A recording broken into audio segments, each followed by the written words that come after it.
আসসালামু আলাইকুম। আশা করি সবাই ভালো আছেন, আমিও ভালো আছি আলহামদুলিল্লাহ। তো আজকে আমি আপনাদের সাথে আমার একটা ফিলিংস শেয়ার করব। তো গত কয়েক সপ্তাহ আগে আমি বেসিক্যালি বর্তমানে নাইট শিফট করলাম, যেহেতু আমার ভেকেশন চলে।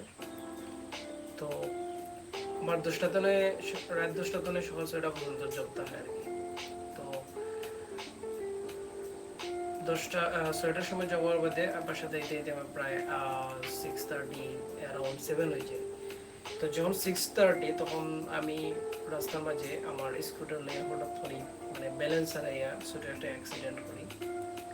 তো অ্যাক্সিডেন্ট করার পরে আমার 1 মিনিটের মধ্যে আমি কিছু বুঝছিলাম না, বাট অ্যাক্সিডেন্ট করছিলাম সাইকেল লেনের মাঝে, যার জন্য বড় ধরনের কোনো ক্ষতি হয়েছে না আলহামদুলিল্লাহ। জাস্ট খালি হাঁটুর মাঝে একটু চোট পাইছি, খাল গেছে, হালকা ব্লিডিং হয়েছে। আর এই কবজার মাঝে, হাতের এই কবজার মাঝে একটু ভালো চোট পাইছিলাম এবং অনেক ব্যথা ছিল। প্রায় 2 সপ্তাহ মতো ব্যথা ছিল, এখনো হালকা ব্যথা আছে, যেহেতু কয়েক সপ্তাহ আগে ইয়েটা করছিলাম। তো ফিলিংসটা হচ্ছে, আমি যখন অ্যাক্সিডেন্ট করি তখন এর 1 মিনিট পর আমি আমার ফ্যামিলির কথা বলছিলাম, বিশেষ করে আমার আম্মুর কথা। যখন বাংলাদেশে আমি ছিলাম তখন কয়েকবার এরকম ছোটোখাটো অ্যাক্সিডেন্ট, কয়েকবার বাইক নিয়ে, বাইসাইকেল নিয়ে, আর একবার মোটর বাইক নিয়ে।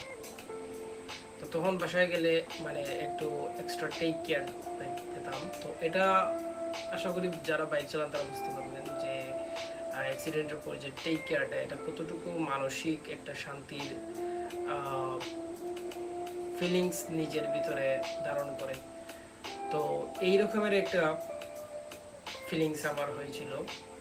তো যখন আমি অ্যাক্সিডেন্ট করি তখন আমি আম্মুর কথা ভাবতেছিলাম যে এখানে তো আমার ফ্যামিলি নাই, যদি থাকতো তাহলে এরকমের আমি পেতাম। তখন আম্মুকে অনেক মিস করতেছিলাম আর কি। তো সাডেনলি আম্মু আমাকে কল দেয় 1 মিনিটের মধ্যেই। তো কল দিয়ে জিজ্ঞেস করতেছে বাসায় গেছো কি না। বেসিক্যালি আম্মু বাংলাদেশ টাইম 12টা, আমার 4টা দিকে ফোন দিয়ে খোঁজখবর নেয়। তারপরে বলি যে ঘুমাই যেতে, যাতে চিন্তা না করে। কিন্তু ওই সময়ে আম্মু ফোন দেওয়াটা পুরোটাই আনএক্সেপ্টেড ছিল, কারণ ওই সময় বাংলাদেশ টাইম মধ্যরাতের পর রাত 2টা, 2:30 বাজে প্রায়। ওই সময় আম্মু আমাকে ফোন দেয়। তখন আমি ইমোশনাল হয়ে যাই এবং আম্মুকে বলি যে আমি পরে এইভাবে একটু কষ্ট পাইছি বা দুঃখ পাইছি। তখন নিজের ভিতরে তখন আম্মু আমাকে অনেক টেক কেয়ার করে ওই সময় ফোনের মাধ্যমে।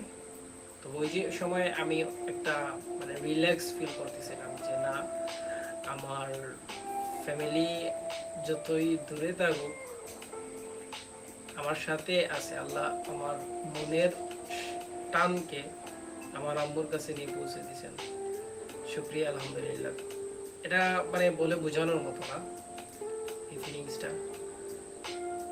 যখন আমি একা একা মাঝে মাঝে ভাবি যে এরকম এরকম, তখন এই কথাটা যখন চিন্তা করি যে না, আমার আম্মু, আমার আমার মনের টানটা, একটা ছেলের মনের যে টান যেটা আছে সেটা আম্মুর কাছে পৌঁছায়। এবং এটা ওই দিনই আমি প্রুফ পাইছিলাম 1000 মাইল দূরে থেকে। তো এই ছিল এই ফিলিংস। তো বেসিক্যালি ছোটোকাল থেকে আমি আমার আম্মুকে অনেক বেশি ভালোবাসি। তো বেসিক্যালি আম্মুর জন্যই মূলত এই ভিডিওটা মেক করা। আম্মুর প্রতি আমার একটা আলাদা টান এবং আমার প্রতি আম্মুর আলাদা একটা টান, যেটা প্রুফ করে দিন। তো সবাই আমার আম্মুর জন্য দোয়া করবেন, আমাদের জন্য দোয়া করবেন। ভালো থাকবেন, সুস্থ থাকবেন, সবাই নিজের আম্মুকে টেক কেয়ার করবেন, ভালো থাকবেন। আসসালামু আলাইকুম।